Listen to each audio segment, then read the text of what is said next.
Hi everyone and welcome to a new episode of Entrepreneurs Playing Games. My name is Amandine Flachs and today I am joined by Lotanna and Tomi from XPO, the influencer app for payments. So we are already right now live on many platforms, and today I'd like to say a special welcome to people joining us on LinkedIn, which just been accepted on the LinkedIn Live beta. So if you're coming from there, please feel free to say hi. And also I would like to invite everyone, whatever the platform you're using, to jump into the discussion and ask us questions anytime. So I do have lots of questions planned for Lotanna and Tomi, but your questions go first. So jump into the discussion and also let us know what you're working on.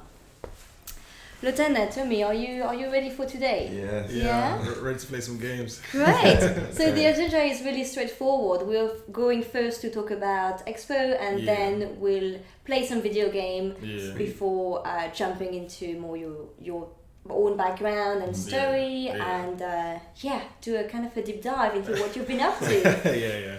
That's going to be quite fun. So let's directly start in the discussion, and can you tell me a bit more about XPO, because I've seen the website and the description, the fact that it's a payment app for influencers, but please tell us more. Okay, cool. So XPO essentially can be described as a marketplace for small businesses in the UK to directly book influencers for their social media campaigns. How we actually thought about it is that I used to be like an athlete, so I used to run for my university and nationally as well. And I thought to myself, let me just show my experience through Instagram at the time. This is like 3 years ago. And then loads of brands started messaging me saying, "Oh, can you promote this? Can you promote that?" Back in the day, I sound old. But back in my time, they didn't pay you. It was more like they'll give you free clothing and stuff like that. Yeah. After a while, it got really annoying because it was hard for me to basically differentiate business from social, because a lot of people used to DM me and then my friends would DM me, and I couldn't funnel business away from my social. Then I remember one day Tomi actually came to my uni room. We'll discuss another business, and then I must have asked him, does he have any experiences with influencers, because he runs like a successful events business. My background is more events, and I used to pay certain influencers to promote content, as in promote my upcoming flyer, that I felt that their demographic or their following were the type of people that I want at one of my events. So obviously I was going through the normal procedure of DM/email me for promo, which most influencers had in their bios on Instagram. And obviously, which is understandable, if you have, let's say, over 10,000 followers to 100,000 followers, your DMs and emails are crazy anyway. So it's like people just messaging you about anything, people commenting about posts but sending it in DMs, and you have to sift through that and business, which is understandable and fair. But what I found was, obviously I was getting late responses. Sometimes the responses wouldn't be it wasn't continuous conversations and stuff like that. So especially with events, you have a specific deadline and you can't really stretch it. Exactly. That was one issue I was facing. So obviously, I can imagine the problems that the influencer was going through. But at the same time, I've got a deadline as well. Also with that, most influencers were taking payments through either direct payments or PayPal, but mainly direct payments. So I'm paying someone I don't know from Adam money into their account. They could literally just block me, which is a common thing. They can literally just take payment and not actually fulfill it to my criteria. So it was just that whole issue of, let's say, influencer fraud, as well as there's no actual pretense or way of managing or kind of policing influencer marketing at this time. So me and Lotanna literally just bump heads, coming from both sides of the spectrum, and created XPO. We literally thought, let's just stop complaining. I like that. Let's stop complaining and do something. Exactly that. So that's XPO was born from then. That's a lovely story. So the app right now is available on the iOS. Yes. Okay.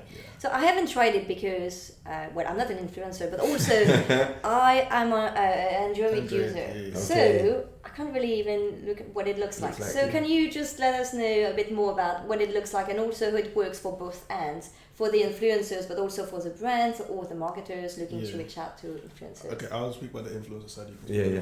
So in terms of the influencer, the way you sign up, we've made it very unique. There's a lot of apps out there that ask influencers for their logins, for example. Okay. And what tends to happen is that Instagram can actually block people's accounts if they use too many login APIs. Because of the third party Really? Yeah, especially when you have a high following, and they can easily get hacked as well, especially if you have a high following.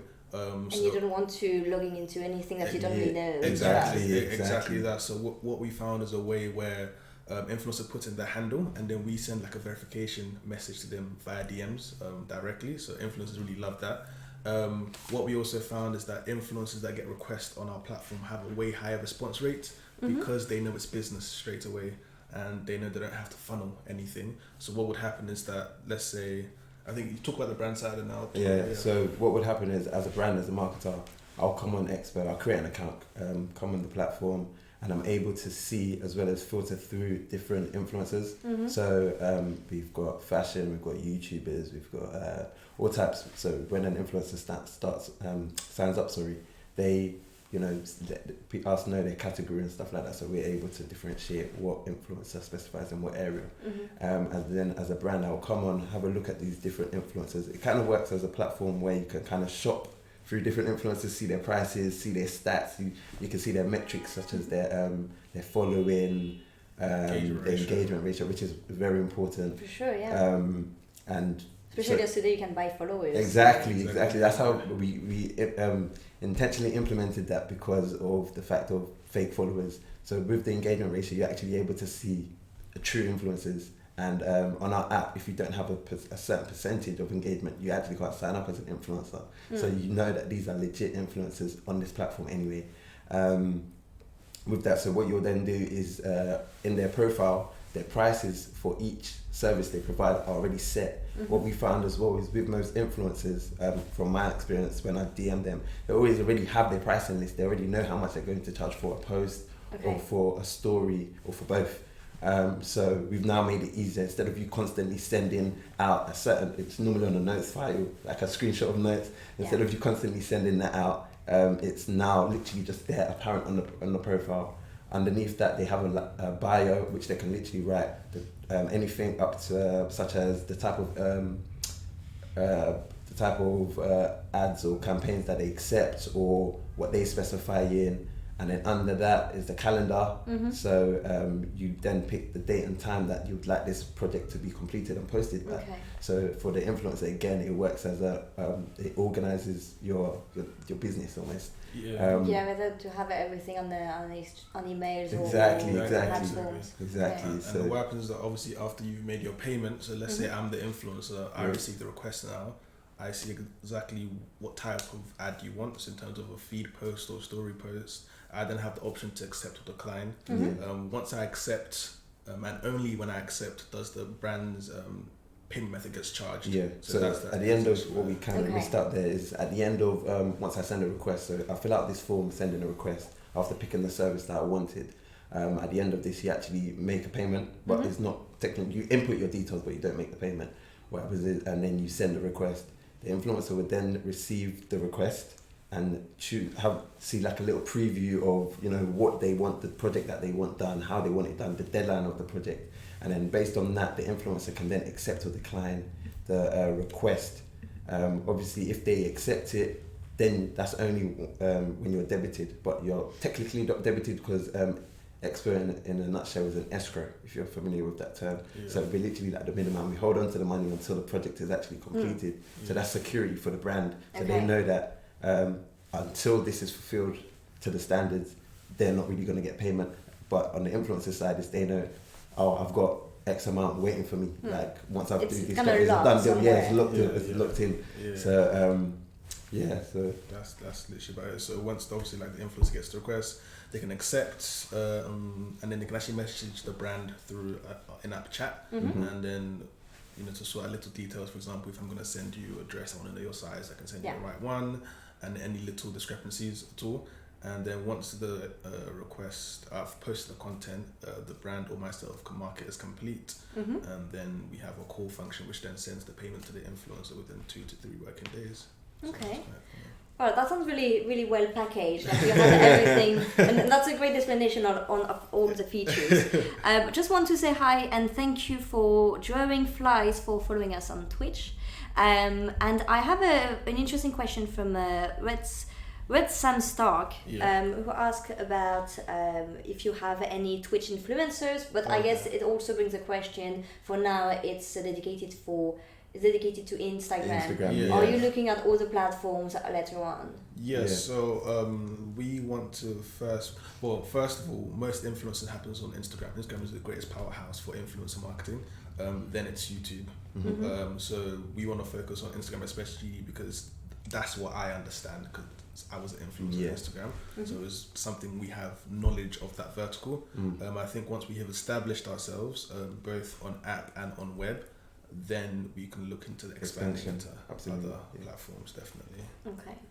And what people are using right now at the moment, if you're an influencer and you're contacted by brands, is there any process or anything that people put in place to have a smoother workflow on this end without the app? What do people do? The actual method right now is literally DMs and emails.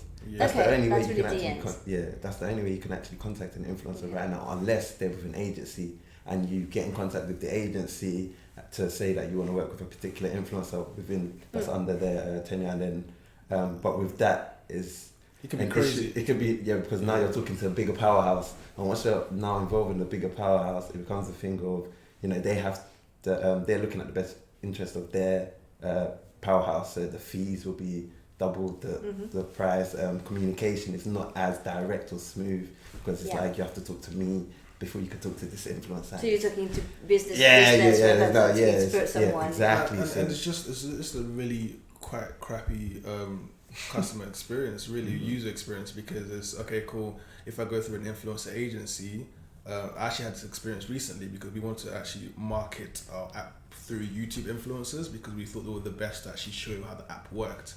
And then I know an influencer, he's quite, big, gets about 1 million views and stuff. So I talked to people around him, and then they said he normally charges like £3,000 to £4,000 for to mention a product in his videos, which I thought was fine because obviously he gets a lot of views.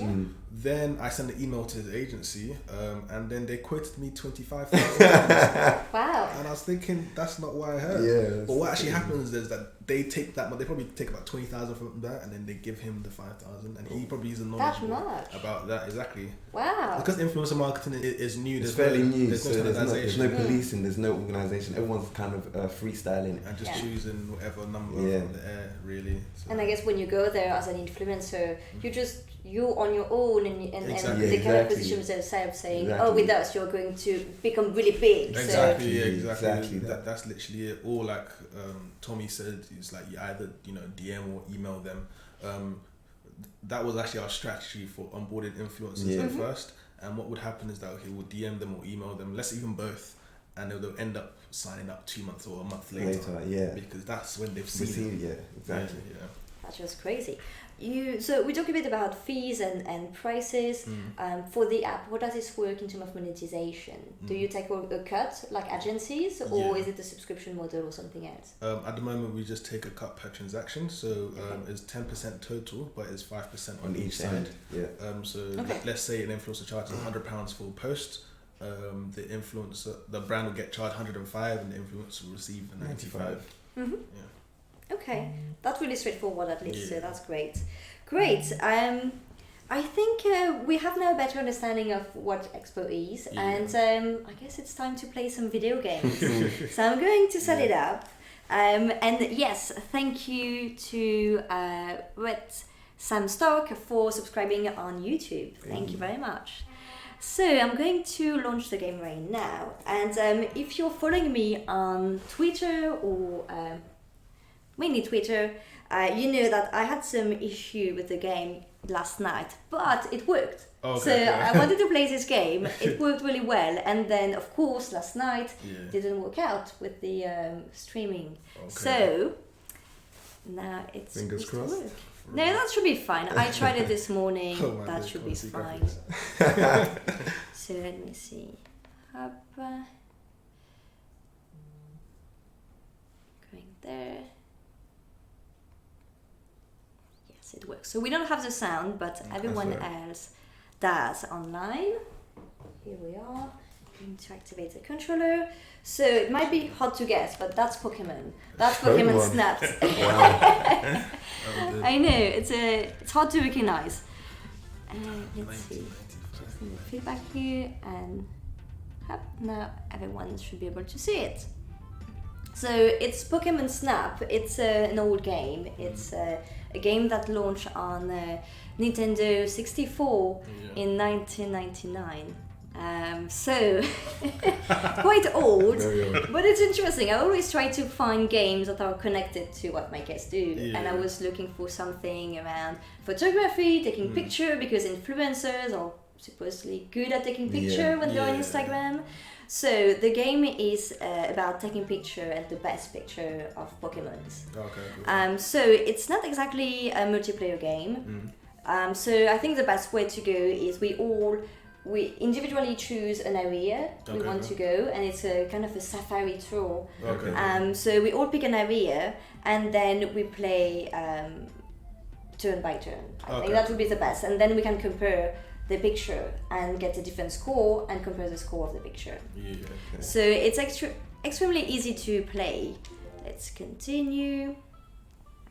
Oh, what some stock is saying that they used to play this when they were a kid. Yeah, I think I played maybe once or twice when I was a kid. But before my time. I think I was like 2. Yeah, that's quite old. Yeah, to be honest. I played some old games recently, but not like that. So we have different areas right here, and the game is about you being this character, Todd. You are on a safari, so you're on a rail. You can't just go everywhere at all. So you're just going to a path. You don't need to control the character. You're just controlling the camera. And control are easy. So basically, to aim the camera, it's just this trigger right here. And then to take a picture, you need to first aim and then press A. Then you can also throw aprons on Pokemons to either feed them, but also to beat them, which is a bit not nice. But it works when you want to take some good pictures sometimes. So that's terrible to say, but that's how the game works. And I think I unlocked last night another thing that looks like a Pokeball. So when you press X, it's through kind of a Pokeball with some gas on it, and it's supposed to make appear some Pokemons, but it's really at some specific places, so it's not really useful, to be honest. Like a special move or something like that? Is it? Yeah, it's more like when you have a Pokemon that is hidden. So the thing is, on the game, it looks like a bug, a graphic bug, but it is actually a Pokemon hidden, so you need to throw this ball at it. But I think there are many Pokemons, so we don't really need to play with that. It's really when you want to unlock something new. That's cool. So I think that's about it. Which path do you prefer? We have the beach, the channel, volcano. Volcano? Yeah. Okay, so Lotanna, you take the volcano. Yeah. Which one do you want, Tomi? I'll take the beach. The beach, okay. And I think I'll go for the river.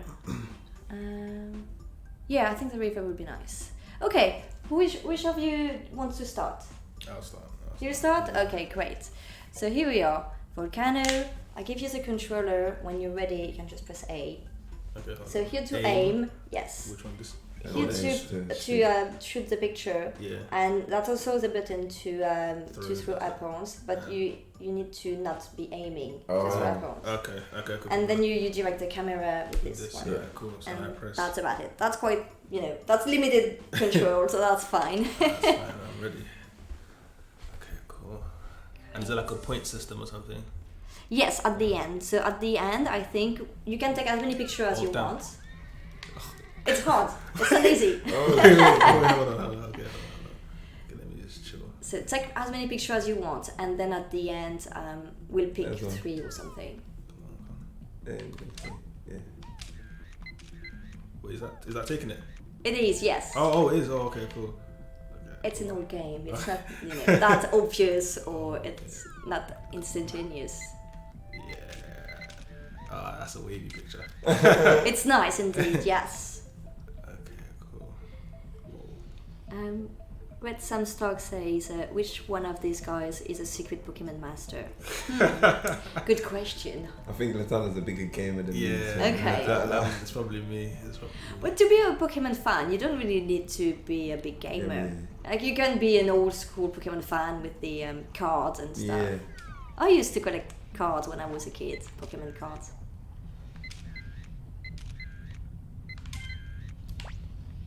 That's nice. That's quite good. You're doing great. Oh, what's this? Oh, is that the one that you have to throw? Yeah. Oh, Yeah, basically that sounds you bad. just put it on the... No, that's good. That's a good thing. You get a legendary Pokemon, I think. Yeah. I think when I played when I was a kid, it was all in French. So I don't really know the names. Yeah.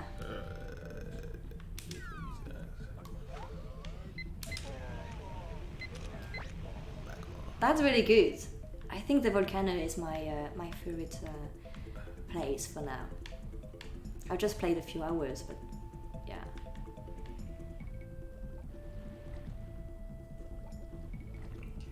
So with this one, there is a secret thing if you want to try. Yeah. If you throw apples at it and it falls on the magma, it actually transforms into Charizard.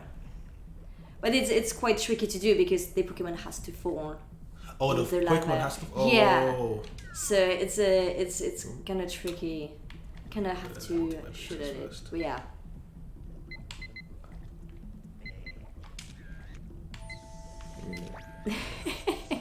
Come on. Oh yeah. Ooh, you did it. No Okay, so way. be You ready. actually Oh did no, that's too late. Oh. You were about to do it. Yeah, that's a special move I picked. No way. Great. So now, press A. Okay, so Oxmark. Basically, you have all your pictures that you took here. Yeah. And I think the best, because we are three of us, Yeah. is to pick 3 pictures Yeah. that you really like from your picture, and then we'll get their score straight away. Okay, how do I pick? So A, and then you'll be able to navigate within your picture. So you can see all your pictures, and you need to pick the 3 you prefer. There's one. I know it's small. Up there is good. It's small. It's hard to see. Damn. This one. Yeah, that one was So that's solid. one. Okay. Yeah, that one was And solid. then what I That do? one is Press nice. A again. Yeah, A again. Okay. Yeah. okay. So you choose this There's one. one of. Yeah, this one looks good. It's really pixelated. It's hard to see if Yeah. it's facing us or not. Already sharing. Okay, this one was good actually. Yeah, maybe not still. Did you give it I'll a just B? choose anyway. How do Okay. Oh, is that it? Yeah. Yeah. Okay. Oh, this one's Oh, this good. one's solid, This yeah. one's solid. This one's solid. Okay, cool. Okay, nice. That's So 3. you have the 3. Okay, so let's get the rating then. Also, I'd like to say thank you to Seal for subscribing on YouTube. Thanks. Okay, so let's see what's the Professor Oak. Oh, his name is Oak. Okay, I was about to call him Chen. I think in French it's Professor Chen. Okay, so that's your first picture. What does it say about it? So the size is okay. Okay. Okay, it's not bad. The pose is good. Oh no, It's not very good. Why that? Wow. That's interesting. Your last shot was So you have 890. I'm going to put that right here. Oh, for that. Oh, for that 890 picture. for this Probably picture. 'cause it was Yes. Behind them or something. Well, I think it's not bad, to be honest. You have to roll Pokemon on it. Yeah, this one has to. This one was good. Charmander, let's see. Okay, it still think that the size is okay. So just to say, Yeah. it's not using any machine learning or anything. Oh, yeah. That's the really old school way of Random. rating. Let's see, technique. it is in the middle of the frame. So for them, the technique is just about being in the middle. Yeah, okay, alright, cool. But you have a double point, okay? Oh, we'll put it in the middle. Because it's in the middle. Yeah, I need that. So, okay, 80, yes. And the last one, Magma. They are fighting, so you have more points for that. Oh, okay, cool. Yes. I have no idea how they know they're fighting or just doing something else, but fine. Okay, pose. It looks hot. That's great. You're going to have lots of points for that. Double, isn't it? Yeah. Ooh. That's even more than I did before. 5, 7, So we have. Okay. So you're lucky, at least now you know what gives I'm looking, I'm thinking. Oh, you have extra points. No wow, way. it never ends. Okay. Okay, so we keep your picture. Fine. So it's your turn, Tomi. We'll come back. And we said for you, it's a beach, right? Yeah. It's a nice one. It's the first level, so I did it quite a few times. Yeah. Ooh. It's not that easy, right? When you start, you expect something extremely, that moves really fast, Yeah, and it's extremely not like reactive. that, that would be a nice one still.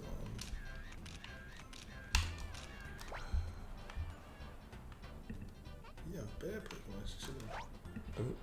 Yeah. I think it's too far to really attract him. Wait. Maybe the flying ones don't like apples. Yeah. Maybe. I haven't unlocked everything in the game, so maybe there are other items. Oh, some okay, specific yeah, Pokemons.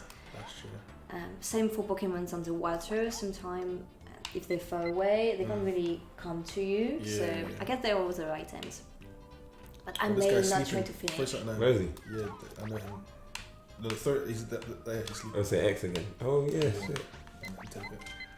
Oh, that's nice. I didn't manage to get any picture of it. I thought at some point it was supposed to stand up, like in the video game, like Yeah, exactly, in the Game Boy like, game. Like they would, yeah. You're supposed to do something and it wakes up, but not here. Okay.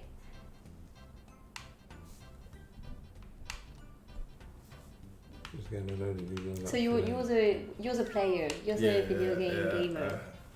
Yeah. What kind of game do you play? FIFA, Fortnite. Okay. I feel like since XPO launched, I haven't played games at all. Oh yeah. I used to play a lot before, but then since launch, it's like every day there's something new to do. So many users and stuff to talk to. It's hard to really take the time to be in a game, right? That's literally it. Yeah. I'm not normally up by this time. Oh really? Oh. Normally I go to bed like 4 a.m, 5 a.m, and I wake up at 1. Wow. Yeah, I wake up at 12 p.m. or 1. I thought I was a night owl, but Yeah. you are for sure. Yeah. Okay. Literally. Can you do that? I mean, or maybe influencers you're working with also on the same type of schedule. Yeah, like influencers tend to stay up later. 'Cause they don't necessarily have like a 9 to 5, so they tend to do that. But yeah, that's just how I run.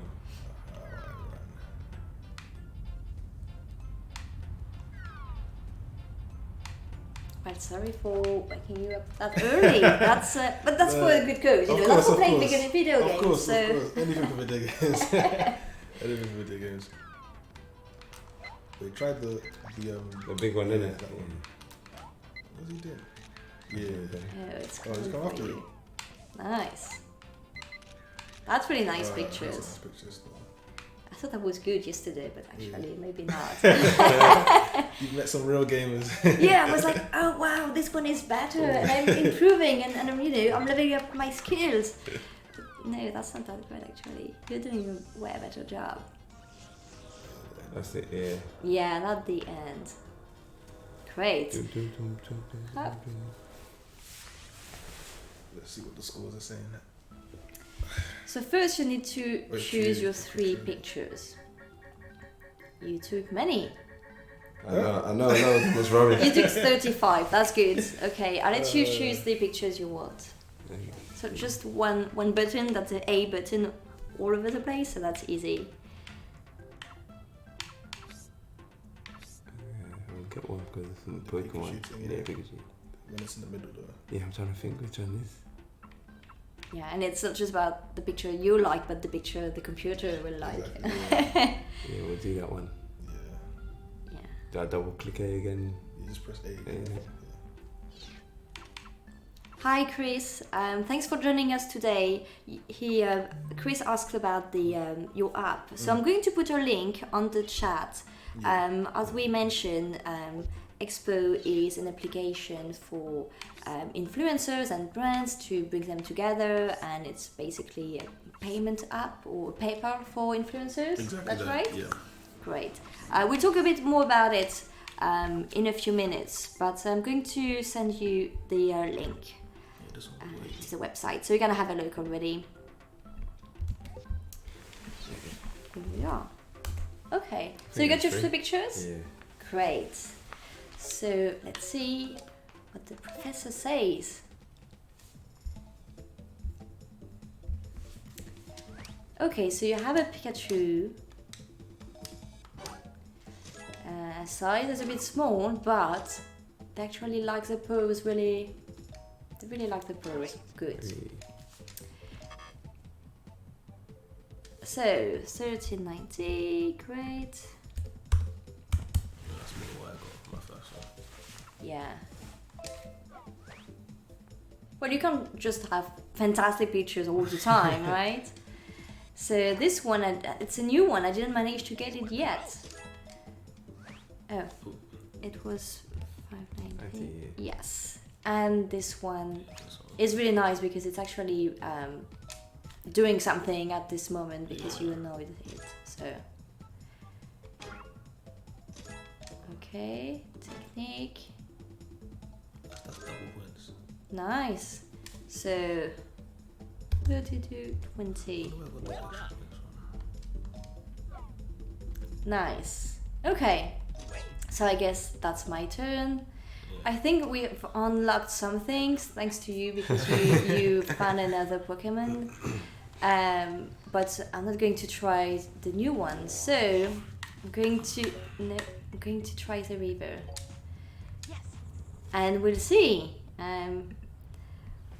Read some stock. I haven't really played the game all night, but I've spent some time on it, and we'll see.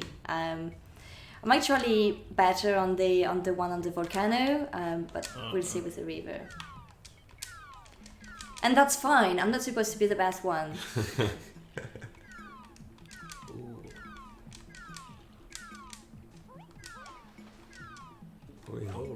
Oh, that's a perfect picture. Okay. Yeah. One here. Okay. Yeah, I should have changed the river. Well, it took me some time to find how to get this. So. Oh, okay. Not facing us. That's not interesting. No, I know this one don't really get lots of points, and I haven't managed to find how to wake up this one. So let's see there. Okay, and go there. Come on. Yo, that's a picture. Good Oh. silence. So basically, you spent last night cheating. Yeah. Well, it's about trying and failing non-stop. You try things, and basically it's a game. At some point, you're trying all the objects you have on everything that moves. Ooh. Solid. Oh, that's really close. A bit too close. Okay, come on.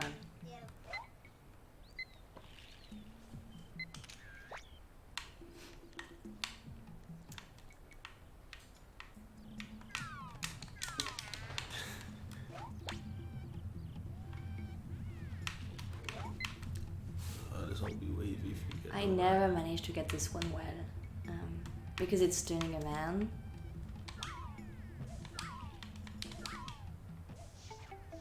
Oh no, Ooh. I don't want to do that. Okay, it stopped the tour for me. So fine, okay. I wanted to have the Pikachu, but that's fine. We'll see. Wasn't my best one, but I got a few one that could break some points, so we'll see. I don't even know if the Pokemon, which Pokemon it is, really influence Yeah, that was nice. what you do. Okay, I'm going to get this one. It's a weird face, but could work. Okay, this one. We only took 7 pictures. Yeah, just 7. I didn't take that many. Yeah. Okay, so I got my 3, and let's see what they say. So I got a This one was better. amazing. Yeah, this one isn't bad, but the previous one was better. Okay, so size is so-so, pose is so-so. Oh no. Technically, yeah. Okay, so I got the double points. And 29, 80. Okay. Yeah, I know that the last one was better. Polywog. Okay. So size is so-so, but it's jumping. And okay, it's not in the middle, so it doesn't like it. But I do have another one on the frame. Okay, they don't really care about that. Fine. Sometimes they do. Sometimes you don't even see the Pokemon, and they're like, "Oh, there's another Pokemon in the frame." Yeah, man. Okay, Metapod. Let's see. So, what's the secret for the best picture? How would you do great picture that works great on Instagram and everything? I think it's all about the lighting. I think the location. Everyone loves. I don't know. Just the location of how the picture is set. I don't know. Okay. It all depends on which influencer. Because you can see, I'm not really great at taking pictures, so. I think what I'm finding in terms of engagement for influencers is I think the picture itself draws the person to the post, but then after I'm seeing a lot of influencers write like long captions now, long and candid captions about themselves, not just I was here, but talking about their own personal experiences. Okay. That really gets the engagement up a lot because the users or followers feel like Start they're to going comment. Yeah, start to reply to them. Exactly. So it's not just about, hey, I'm here, that's me, Yeah, and exactly, me again, yeah, and exactly. here I am. I think we're going past that time now. Yeah. It still okay. happens, but we're going past it. Yeah, definitely. Okay. Well, Lotanna, you're definitely the best one of us. You have 9,530 points. While Tomi and I are like around the 5,000. So Tomi, you have 5,200 and I have 5,900. So it's not that, yeah, we did okay. I think we did okay. It's killing it. Best game here. Yeah. Let's go back to the interview then. What do you think? It was quite interesting. It was good. Yeah, definitely, yeah. That's funny because I didn't expect it. Well, it wasn't to be expected, but still, it's an old game and everything, and still, you're the one who managed to get all the great pictures. So, it's not just about games; it's also a matter of skills, I think. Here. Okay, I'm just going to change the scene, remove the game right here, if I can, and. So we don't have, people don't have the sound of the game non-stop, and we're good. Yes, we're waiting to the other screen, and we're here. Great. I just want to remind everyone, if you want to ask any question to Lotanna and Tomi, please feel free to jump on the chat, and thank you to for your subscribe on YouTube. Thanks a lot. So let's where is my notebook? Let's get back to the interview. So we talked already about XPO, and we started talking a bit about your own journey and your story. But I'd like to deep dive a bit more on that front. Yeah. So we talk about Instagram influencers, and Lotanna, you used to be an influencer. Yeah.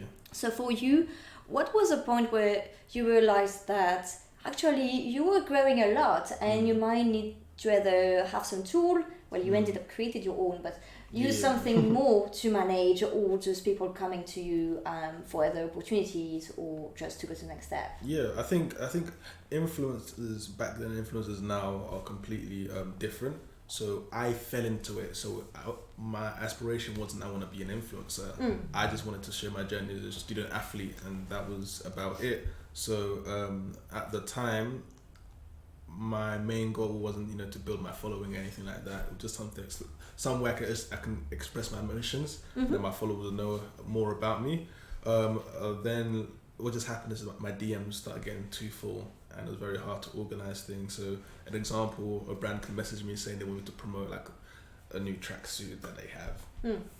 Then I post something funny on Instagram or whatever it is, and then what then happens is that all my friends will leave laughing emojis, and then that one message is now gone right to the bottom now from the brand, where now I can't see it anymore, or it's just very hard for me to go back there. And emails are very bland. So with emails, it's just black and white text, and I'm just like I don't really get any emotion from what the brand is, and now I then have to do my own research and stuff like that. So then that's where the main issue came in for me, and I was like, I definitely need a tool. Definitely, yeah. I think back then, 3 years ago as well, there wasn't really influencer agencies per se. Especially the influencer agencies wanted like the top celebrity status people. They wanted like 1 million followers stuff. But I think now there's more influencer agencies. I think in 2018, more than one influencer agency was created every single day. 2018, so people already know that there's something in this space. And influencers are maybe a bit more professional also in the way they are posting. They are not, you said that you weren't necessarily looking to become an influencer. And you became one, but I think today there are also more and more people who want to become an influencer. Or as soon as they have a bit of traction, they're like, oh, let's do things seriously. Exactly.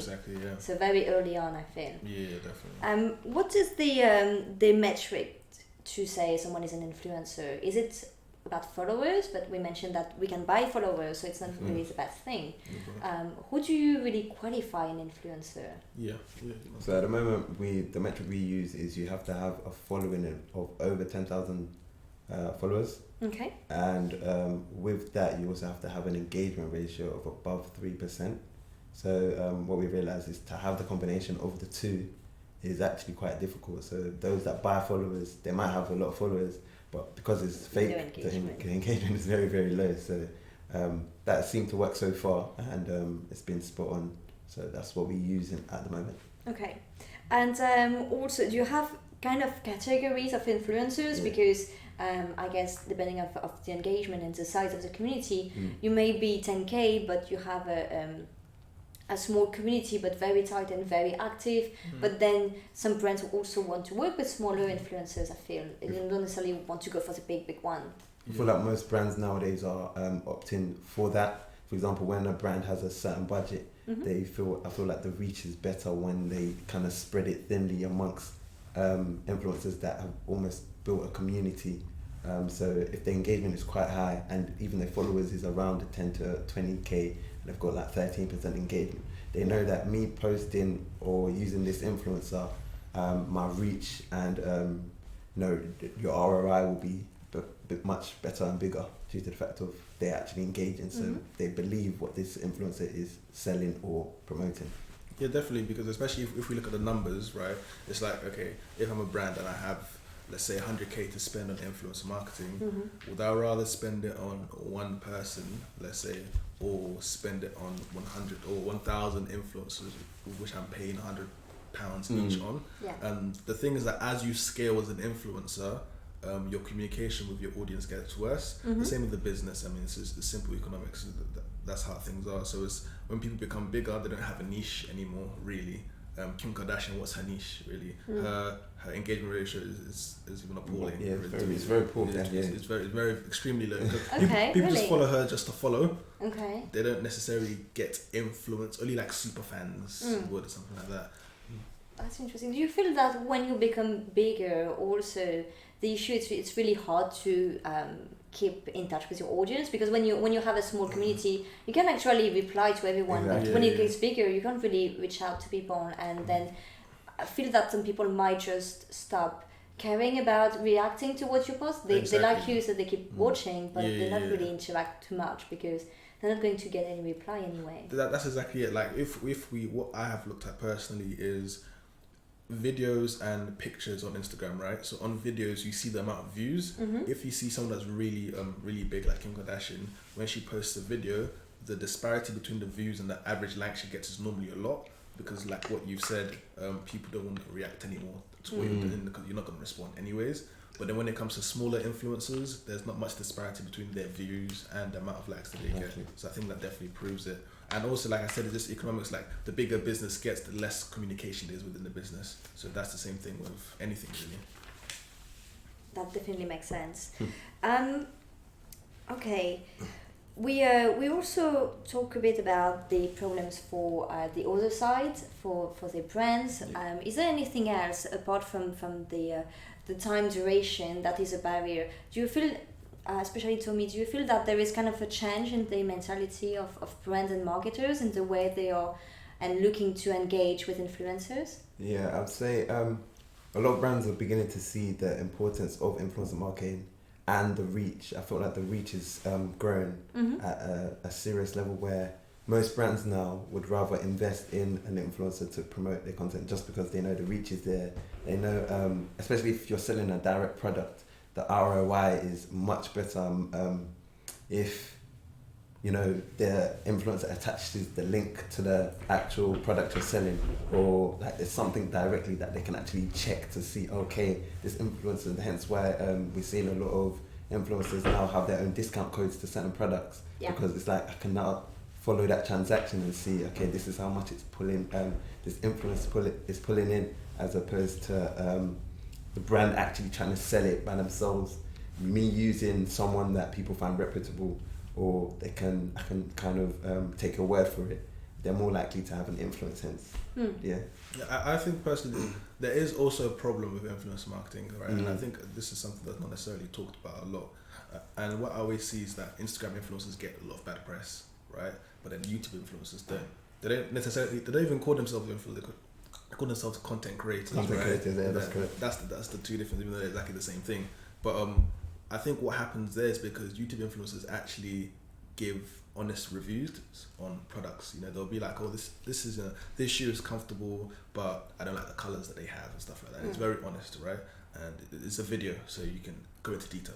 And you can't just be like, oh, that's cool, and smile, and just exactly. Don't say anything more, because you have to review it, really. Exactly. But then if it's on Instagram, and people do, let's say, picture posts, there's not much you can say, and people tend to be like, oh, this is the best, hotel I've ever been to, and then the next week, oh, the best hotel I've ever been to. Yeah, you can tell it's paid. Like, it's a paid program. So I think what it is that, especially influencers, that when I speak to them, the ones on our platform, is that it's all about being honest about the product you have.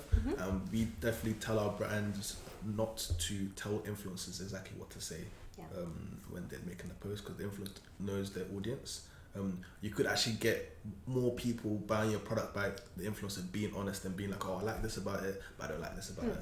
Seems more, trusting, more candid, and then people more likely to make purchases, definitely. I feel that brands also are more flexible on what influencers say. Is that the need to be, and I feel that it's coming. I don't follow many people on Instagram. I'm really bad at Instagram. I really need to level up my game on it. But I'm a big fan of YouTube, and I watch lots of people. And I feel that the best ad I see are the ads that are recreated by the content creator. Exactly. Because they either make it funny if they are funny content creators, or make it look. They really bring their own brand and their own image and their own way of doing things to it. It's not just, we display a video at the beginning of the video. Exactly. It's more about, okay, so we are doing another content based on this, and that's going to be a sponsored content. Yeah, I think the key thing is integrating your brand to the influencers or have ER in terms of, for example, videos. So when we speak to influencers ourselves, YouTube influencers, to promote XPO, we don't want it to be like, by the way, this video is sponsored by, we don't want that at all, because that's very fake, and people just skip it, like, just like another ad kind of thing. But we want it to be actually integrated into what they're talking about. So for example, we have an influencer soon who's going to post a video next week, and she's talking about the ups and downs of being an influencer. right? Okay. And then that's how she would integrate Expo into it and how she uses it. Mm. That way it seems way more natural. Well, it is more natural, definitely, and it's not seen as an ad. Definitely, Sure. so I think that would definitely do much better.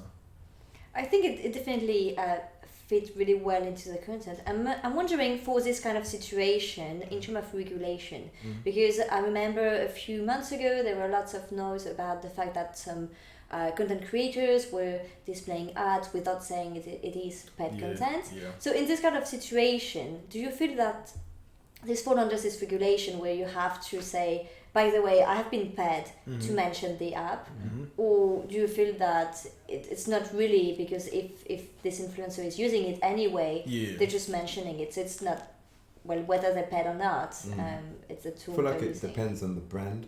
Okay. So some brands might prefer that or prefer that in their specifications. Hence why, for example, on our platform, you're through the DM service on the platform, you're able to specify what you actually want and what you don't want. And kind of use that as a guideline. So I feel like setting guidelines is much better and much clearer, so the influencer knows, okay, I'm able to be creative here, or this is how the brand wants it done. And again, the fact that influencers as well as the brand can, or influencers can decline a request. So like, especially with the influencers that we have on our platform, they're following. The fact that their followings are of a certain level and their engagement of a certain level, they have certain standards to uphold. So they wouldn't just accept any business. And that alone means that what they do accept, they will do it to the best of their ability due to the fact of it's their brand. At the end of the day, it's their platform, it's their branding too. So that's what, as Lotanna mentioned, the whole coming together and kind of finding that balance with the influencer and the brand is very important. I personally think the whole hashtag ad thing, right? I think there's this whole taboo about like, it's like people don't want influencers to be paid. You know what I mean? It's like I don't get it, because a lot of people look down at influencers that have hashtag ads. Like, they create beautiful content for us to watch, so they should be paid, and there's no issue if they put the hashtag ad. You get what I mean? Because when people work 9 to 5, they get paid, right? It's just like the influencers actually share with their audience, like, okay, cool, I got paid for this. But it's just as long as the influencers giving their honest opinion, that's completely fine. That's the thing. That's I the key think thing. it's as soon as you know that the influencer is honest, then that's fine. But if you know that some influencers tend to just say they like something, even if it's crap, because they paid for it, I think that's the reason why people ask for that. Exactly. Just to make sure that when someone says something, you can actually know what's under the roof. Exactly, definitely. Say official says, or rather ask, would you say this app is the first of its kind?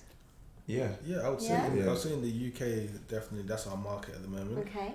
It's definitely like, we have so many plans for Expo. Like, the app, we have to scale it down. The version you see now is a scaled down version. It's just a skeleton version we have now. Just literally. Test the waters at the moment. Okay. So obviously from iOS, then obviously we move into Android, and then we actually want to have like a web base for the brands, because obviously we know that bigger brands is more accessible when it's through an actual website. Okay. What we actually want to create is a marketplace, but then build a CRM product on top of that, where brands can actually see the whole flow of contacting influencers, analytics, and everything else on top of that. Yeah, just transparency. And legitimacy as well within the whole influencer marketing. Exactly that area. And you need to measure your ROI and Yeah. stuff like this, because it's still investment Exactly. for the Exactly. company. So. Exactly, that's exactly it. And another thing, you mentioned ROI as well. I speak to a lot of brands, and they will tell me, oh yeah, so you're trying to tell me that this influencer will give me 3 times ROI. I always tell them, okay, first of all, is your product influencer ready? That's the first thing, because it seems like what I really don't like is that everyone likes to put a lot of pressure on influencers, right? But then when you're using Facebook ads and you're not getting any results, you don't blame Facebook ads. Yeah. You look at your own product and be like, oh, is it actually really good? But if it's influencers, you feel like the influencer didn't try hard enough. Exactly. I feel like that's someone to blame. But it's not the job. Exactly. They advertise. They did their part. It's exactly the same thing. So what I always tell brands, for example, is that if you have an influencer posting something, let's say an Instagram story, if it's something that's expensive, for example, no one has their card in their hand ready to make an account on your website and then pay, £200 or something, right? Exactly. So what you should even do is actually just have a mailing list form where the user swipes up, it just says, put in your email and first name to get 20% off or 10% off, and then you can then remarket to them, the last Friday of every month when it's payday type of thing. So you have that contact forever. So there's a lot of different ways to use influencer marketing. It's not just someone holding up a can of Coke and saying buy this. Exactly. That's not how it works. Definitely not. Yeah. You mentioned also that right now you're focusing on the UK market, but obviously the app has kind of an international potential. So are you right now specifically targeting UK influencers and brands to start with because it's local and it's easier to talk to, or are you already open to anyone in the world and anyone can just jump in wherever they are? Yeah, so at the moment, we're focusing on just the UK. In the UK, there's about 500,000 influencers here in the UK, and there's millions of businesses, small SMEs in the UK. We actually target small to medium enterprises, and there's a high population or density of them here in the UK. So the facts are 99.7% of businesses in the UK are actually SMEs. Yeah. So we want to cater to them first because that's our target audience. In the US, it's completely different over there. I feel like especially with influencers, in the US, if you're just a pretty girl, you already have over 10K, but you're not necessarily an influencer, right? So I think classifications would have to be different, and you have to kind of test the market and understand their culture, because I feel like culture is very important in terms of the influencer marketing scene, to the fact of how influencers, who we recognize as influencers here might not be so as over there. So it's about tapping into that market and understanding their culture, so that we will know how we can implement our service over there as well. Yeah, especially because the US has many states, right? So it's like someone here who has 20k followers can have quite a lot of influencers. So someone in 20k in the US might not have influence. Yeah, the influence might be completely different. Exactly. That might be even regular followers. So. Exactly. Yeah. That's very interesting. Well, that's good. You can at least right now already talk to people also and get feedback on the app directly. Definitely. You started talking about your plans for the future. What is right now the stage of the company? Did you get initial investment? Are you looking to go for investment to build the next step? Or are you right now pushing a lot on sales? What is the stage of the company and the plan for the company itself, apart from the product, for the coming months? Yeah, I would say we raised a pre-seed investment. It was actually kind of, weren't necessarily out there looking for it at the time. So I went to a place where you can go to practice your pitch, literally, and I met one investor there, and even at the same place, I met the best friend of another investor. So we just ended up connecting, and we're really interested. At the moment, we're not looking for any investment at the moment, so we're just bootstrapping it from what we have at the moment. But we're just literally at stage 0. We haven't even all the ideas we have in our head, like we haven't even put them to fruition at all. Yeah. Definitely, but it's very exciting. Yeah. So at the moment, we just want to focus on onboarding influencers, making sure that the idea works, and onboarding brands as well to just basically use our platform. Our ultimate goal is obviously to become the industry standard for paying influencers on Instagram. So it's literally just building that connection and kind of letting it be known that XPO is kind of here. Which one is the hardest to get on board? The influencers or the brands? Definitely influencers. Definitely. Really? Okay. Definitely. Yeah. But the reason is that influencers, they do see the value of what we bring, right? But the thing is that how we have to contact them is the old-fashioned way. Okay. DMs and emails, right? So which I like the fact that they need your app. Exactly that. So it's kind of funny that we have to actually go the old way for us to convert them to the new way, basically. And even that conversion process is something in itself, because when influencers I feel like when they probably receive any type of business proposition, they're already looking at it from a money eye as opposed to an eye. Okay, how can this tool be beneficial to me? So their responses are kind of, they're not really, some of them are not willing to kind of test it. It's almost like I want to be paid to test it. Or I see. I want to do it. So it's just trying to build that relationship and change how things are currently being done. Yeah, that's onboarding influencers is crazy difficult. Right? It's crazy difficult. Yeah. Being an influencer yourself, is it slightly easier to actually go to them and be like, I'm an influencer too, and I've been through that, and I have this pain point? It's actually worse. Really? Why is that? It's actually worse. That's why Tommy handles the influencers Okay. and I do the brands. Because I think it can come from an ego type of thing. If another influencer is telling you, you should do this, but if it's a brand that's telling you, as an influencer, you're more intrigued because, it's a business, it's a brand, they have money they can spend and stuff like that. So, and for me, maybe I'm not like a people's person. Because it really annoys me. It really annoys me sometimes because we email them, like, before we launch, right, we email them our idea just to get some feedback. And they'll email us back a price list. And I'm just like, I didn't ask. That's a anything. very, I just very wanted to popular know one. yes or no and a little feedback and stuff like that. And stuff like that literally don't annoy me. So I just like, Tommy, you just take the influencers. I'll do the brands, Do you feel that it's because they're receiving so many offers anyway? They don't even take the time to see. To actually look at it, That's literally it. Like, I spoke to an influencer a couple of days ago. She receives like 20 emails per day from different brands. So it gets to a point where she has her own template in her mind, where it's like, if I don't see, okay, how much you pay when you need the post by? Because a lot of brands give like long emails, and influencers cannot be able to read that, so they'll just delete it straight away. Yeah. That's just crazy. I'm not an influencer, and I also receive sometimes some people asking me to try some tools. And I'm like, especially when you have to change the entire workflow. And like, well, maybe not. exactly that. I always love to try new things and to give feedback on apps and support entrepreneurs. But when it just requires you to change everything just because you have a channel, I'm like, well, maybe not. Okay.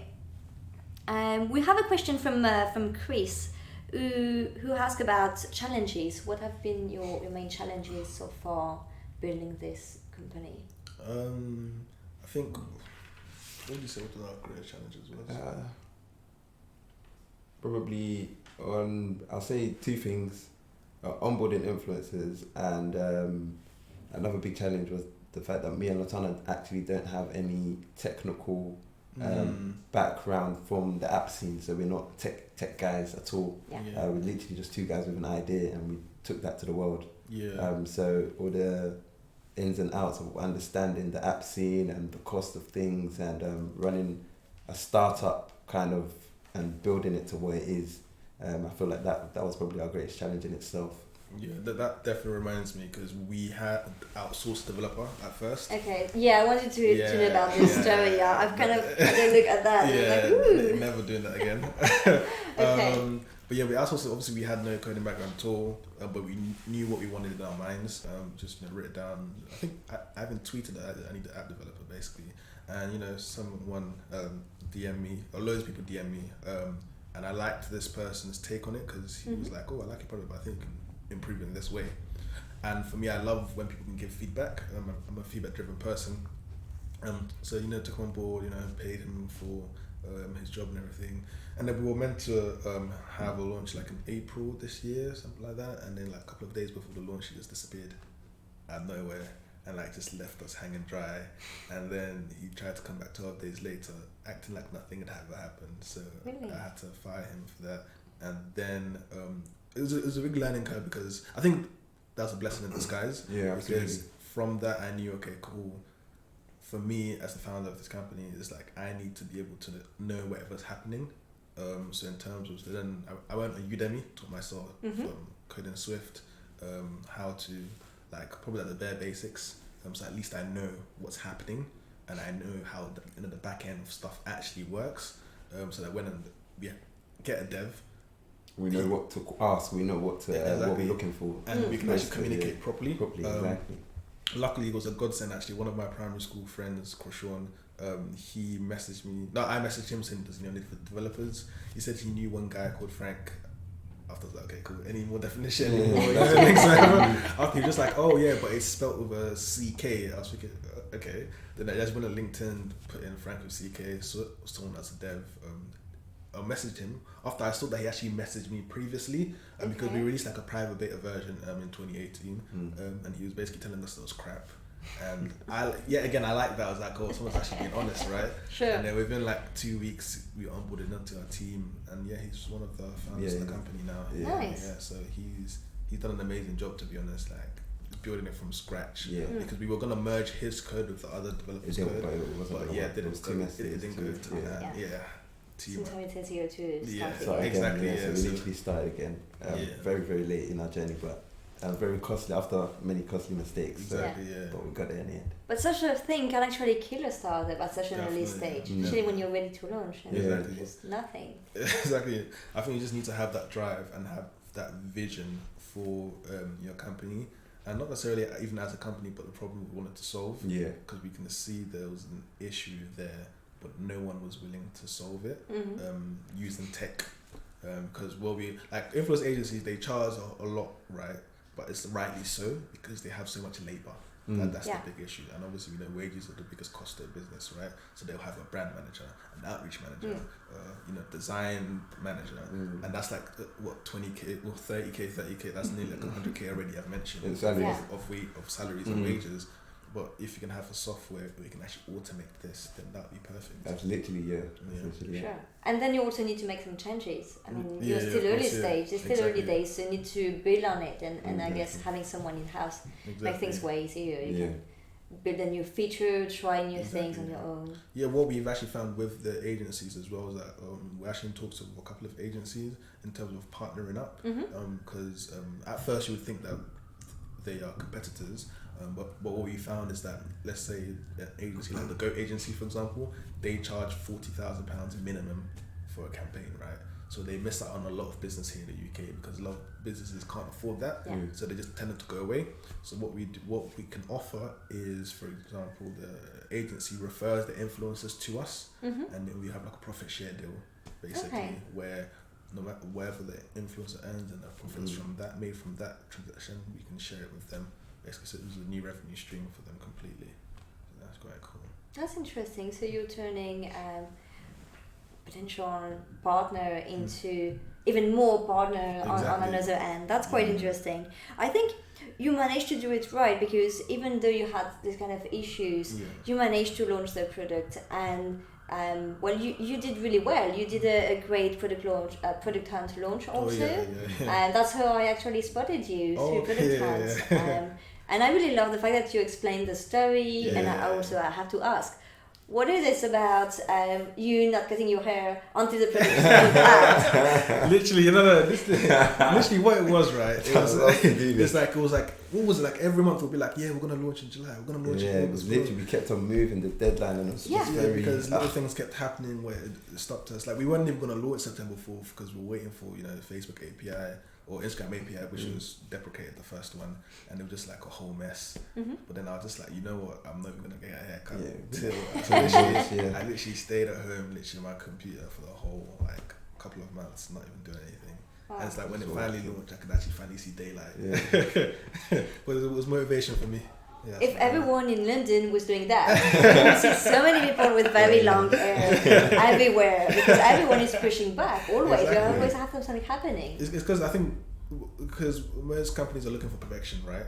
Or starting. Nothing. There's no perfect time. That's one thing we realized. There's no such thing as perfect time. You can't wait for a certain date or time or period before you actually get stuff going. You actually have to start as soon as, even if it's the smallest thing, whatever you can do now, just do it. Because the feedback you get before your launch, right? You build a stronger brand, a stronger business. Definitely, and also sometimes it can be inaccurate, right? If I'm telling someone about a product, right, their feedback to that will be different from when they actually use it. Exactly. Using the product. So it's like we've also learned, like every 3 days release a new version. We just do updates, bug fixes, add something that influencers said will help them more. One thing that we also like to always get out there in terms of our message is that, especially to influencers and even brands, we're not an agency. We're actually a tool. So basically, XPO is a tool. So that will basically help you do what you do, but just better and much systemized and organized. So I feel like when we used to tell or pitch it, people used to think we were an agency or some form of agency that's now on an app.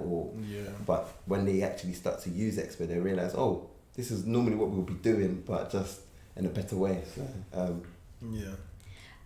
Before I have a few questions about your product hunt launch and more things, but could you ask about revenue so far? So we haven't really talked about the number of influencers you have on board. Have you managed to get any revenue out of that already and paid customers, or right now is it more about people testing the platform? So I think right now we are focusing on import. It's a marketplace, right? So you have the whole chicken and egg thing, right? Yes. So the thing we focus on is the supply side first, which is the influencers And onboarding them at the moment. So right now we have over 100 influencers. Since we've launched, we actually tripled our user base in terms of influencers and even brands. Funny enough, we have the same amount of brands as we do influencers, and what they're looking for is to have a wider variety when it comes to per category. So 100 influencers sounds like a lot, but then if it's like, okay, cool, beauty influencers, then it may decrease down to 20, for example. So they want like a big variety. We have gained some revenue from transactions here and there, but we haven't focused on getting the brands on board as more influencers first. Definitely, I completely get that. So you launched on Product Hunt, and it was quite successful, and I really like the way you did it. So what's the secret to launch a project there?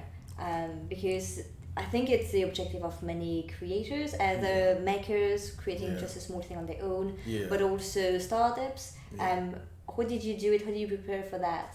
Literally, it sounds crazy, right?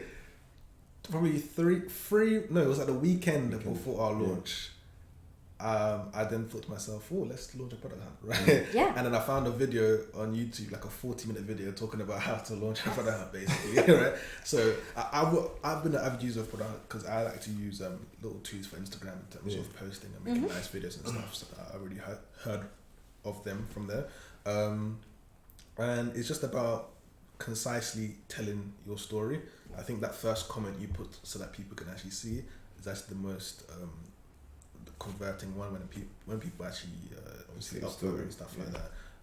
So it's just about concisely telling your story and telling people exactly what your app does, right? Like I feel like we have transformed our definition of our app over time. At first it was probably like it was like socialite. So it was something crazy before, and just then doing too much. And then we have to keep make it shorter and shorter so people can understand exactly what it is. On Product Hunt, having nice images definitely draws attention. There's even products for that on Product Hunt, where you can actually create PowerPoints and stuff on Product Hunt. I think with Product Hunt, there's no perfect way to launch. All I need with your brand and just make it make sense. Exactly, and make sure on that day you're available to be replying to people. Broadcast it everywhere. I broadcast everyone in my WhatsApp group. I feel like the reason we got so many upvotes, especially for a UK brand, was because we've always been telling our story from beforehand, and telling the honest story of entrepreneur, not just we want this, we want that, but actually asking for advice from our community. Exactly. That's one thing we do a lot. We ask for advice. So what we don't know, we ask. Whereas some people just don't want to be shown struggling or showing the bad side of stuff. We kind of do because we don't know. So we generally don't know. We actually have to ask. But that's the best approach, because I think people will never say no when you ask a genuine question about something because you don't know. If you're asking really in order to know about something, people are always keen to spend some time to get some answer and everything. Especially when we listen and we take it on board. That's the key. Taking it on board is the key thing, because a lot of people ask questions just for asking questions' sake, to make it seem like they have something to say. It's just something to say, really. But we actually take it on board, and we are very quick on iterating. So if someone's giving me a really great idea, it could be the next update tomorrow, kind of thing. Okay, so cool. We like to move quite quickly. You also mentioned that you started this business when you were at the uni, so you were still students. Did you receive any support from the university maybe, or how did you manage to balance being a student as well as building a business, and for you also building your own brand? How did you manage to do all that? We could talk about your one first. We never actually looked at university helping us. We literally just kind of did everything ourselves. At the time as well, I was just starting off my events business. obviously also studying third year and doing expo, so it was just busy. I feel like at that point we were just very tunnel visioned, so we were just doing everything. And again, the fact that we didn't know how to start but we wanted to start, we were just driving ourselves, so we never actually looked for support where we could have. I think looking back now, we probably should have, maybe but it probably would have taken a bit of pressure off our own backs. But at that point we were just very two driven guys. To be honest, I think you're right in terms of it would have taken the pressure off. Would that be good or bad? Because I think the pressure we had put on ourselves made us, actually do things. Next week let's do this, let's complete this at this time. I was working at Barclays at the time, so I was doing my internship or placement year, basically at the time. So for me, I remember actually I randomly tweeted Barclays on saying, we're entrepreneurs, we're trying to start this, can you link me with someone, blah blah. And then they linked me to someone called Andrew Cranwell, so he's the director of the AVP of Barclays API. So that was quite cool. He gave some advice, went on calls with him. So I think we are quite ambitious, right? So it's just like, no matter who you are, like I've even emailed Zuckerberg before. Why not? I mean, you never know. Because you never know. A lot of the opportunities I've got is just because I've just reached out or I've challenged someone to something, and it's just like the worst they can say is no. That's what I would say. Yes, exactly that. That's literally it.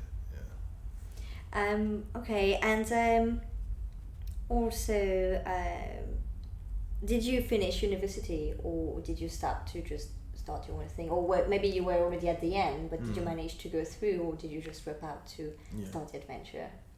So I think Tomi finished. So I finished because I'm literally the year above Lotanna, so Lotanna was actually in his placement year at the time. So I got to finish. Lotanna. I took time out to basically focus on Expo to see how things. That's fine. That's completely fine. No. Good idea. No, that's completely fine. I'm just asking out of curiosity. That's it. So I just took time out to see where Expo could go and to see where we could take the business. To be honest, I think for me, I've always been the kind of person that likes to start, different businesses and stuff like that. It's like even when I was younger, I think I put a post recently. When I was 14, I had like a freelance agency business I kind of fell into. Like I didn't really think I was doing that. Where I can just describe quickly. I went on Odesk, which is now Upwork. I wanted to really make money. That's this year. That's a good motivation. At a young age, I was thinking, how do I make money? And I remember typing to Google how to make money, and they'll be like, mow the lawn. I'm like, this is in America. There's no lawns to mow here in London. So I just saw that. I was like, okay, cool. Looked at the jobs on there, and I realized I have no skills whatsoever. So then I created a business page on there, and then I would apply, lying, saying that I'm the expert in the blah blah blah, and then if I got accepted, then I would copy and paste that job post into my business post and post it on there, have loads of people applying, and then I just choose the cheapest person, and then they do the job. I do like a quality assurance thing, and just to make sure they've done it properly, and then send it across and take the difference, and that was about it. But I think that's really legal. Yeah. It was definitely against their terms and conditions. Definitely, I think my business account got closed down actually. Okay, makes sense.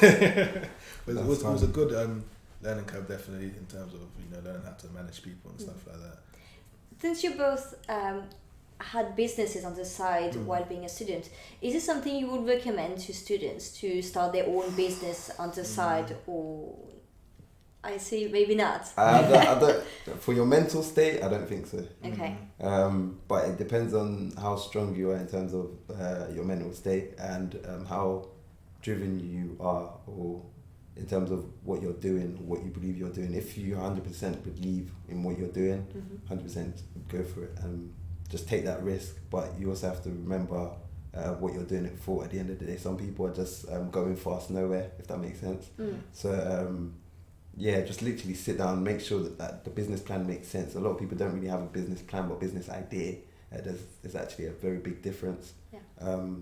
Because in terms of execution as well, and planning and organising, it requires a lot. So I say yes or no. So yes, if you know that you're that driven and you believe in what you're doing 100%, and no, if you don't really know why you're doing it, but you just know you want to do it. Yeah, I think I'll definitely agree with that. It can take a huge strain on your mental state. Also, I feel like right now, especially our generation, let's say, it's like a lot of people want to be founders because they want to be seen as founders, right? Not necessarily for their product at all. The advice I would give is don't get feedback from your best friends because they'll always tell you your product's good, right? Try and get actually something physical. Don't keep saying in your head. So at first, I have a booklet of how XPO looked with my crappy drawing to how it is now, right? So just writing things down actually and asking your target audience, of course, but do it because you want to solve a problem, not because you want people to see you. See you looking busy instead of actually being busy. Exactly. That's definitely yeah. But I always say, when you're in uni and stuff, this is the time where you have the least responsibilities, right? So this is the time where you should try things out and see how things go. Great. Also, I noticed that you recently applied to Y Combinator. Oh, yeah. Is going to an accelerator something you're really looking forward, or is it just because it's Y Combinator and can bring lots of visibility? Yeah, I think we were in the startup school, right? And it was really, really insightful. We were in the one in 2018 and the one this year as well. And I feel like what I loved most about it was the fact that you write, for example, every week you have to give an update, right? And then if on week one I say my goal for week 2 is to do X and Y and Z, next week they're gonna ask you, okay, did you do that? And why didn't you do that? Kind of thing. And I kind of, for me, like I always said, I'm a very feedback driven person, and you have video calls with other founders as well where they can ask you certain things, and then they can reveal something they didn't actually realize, for example, because being in the vertical really helps, but it can also blindside you where you don't know how someone who's not used to it may use our products. So like, for example, for our products, we literally thought everyone would know how to use the products because we know. Exactly. But there won't be founders that people didn't really know because it was something completely new. So there's like little pop-ups we have to put in the app so to let people know and stuff like that. Yeah, but Y Combinator, applying for it was definitely. It was crazy. Our video, we had so many bloopers from the video. We posted some of the bloopers as well. Why that? Yeah, on LinkedIn. So we had so many takes basically of us trying to do the video and stuff. But I think the application, even doing the application really helps you define your company. Yes. Because they'll be like, define what you're building in 50 characters or less, right? And a lot of the questions they ask you are very straightforward. So you have to be kind of like, tell the truth to yourself kind of thing. It's definitely a really interesting exercise. It's a bit like pitching. It forces you to put your idea straight and to make sure that it's going to be understood with the minimum input from you. Exactly then that's how it should be, to be honest. Okay, so I think we are reaching the end of this interview. If anyone has any question, we can take one or two quickly. Otherwise, is there anything that I haven't asked you that you wish I asked? Any story or anything you wanted to talk about today? Nothing really comes to mind. No, nothing really Fine. comes to mind. Just download XPO and sure. I guess, like I said, our vision is to become the industry standard for paying Instagram influencers. So if you are a brand and you're looking for influencers, or you see some influencers that you actually want to reach out to, during that DM or email, ask them, are you on XPO? So we'll bring awareness to our platform as well as security for you, because I guess you don't want to fall victim to influencer fraud or have these issues. So just build awareness, I guess. Okay, is there any place, any event or anywhere online where people can find you? There is a website that I already put in the comments, and I will add to the video description and all the promotion. But anywhere else they should look at? So for XPO itself, on our Instagram is just XPO app, so XPO app. Same thing for Twitter, but just the underscore separates the XPO and the app. For me personally, mine is Lots, LOTTS XPO, and that's for all social media. And I was literally just my name Tomi Ayola, AIYEOLA in one on Instagram, but everything else is XPO app. Okay. So email, you can drop us emails as well if you have anything, because we do respond. So Yeah. We do emails too. Exactly. Yeah. So you can email us. Literally, I'm up normally to 5 a.m. So Okay. I'm always there to respond. That's your time frame. Yeah. Good to know. That's why when I sent you some emails to Yeah. meet up today, it wasn't maybe the best time. Good to know. Okay, well, I am definitely not at the stage where I can try out and join your app. But if you want to make it happen, subscribe to the YouTube channel. If you reach 10k, we're really far from that. I mean, to the 100. But who knows? Maybe your subscribe will change everything. But otherwise, you can find me on Twitter. That's where I spend most of my time, so at Amandine Flachs or at Entrepreneurs PG. I will post the video of today on the YouTube channel, so check it out. You can find there all my previous interviews and live stream, and also a highlight video, which are shorter format video.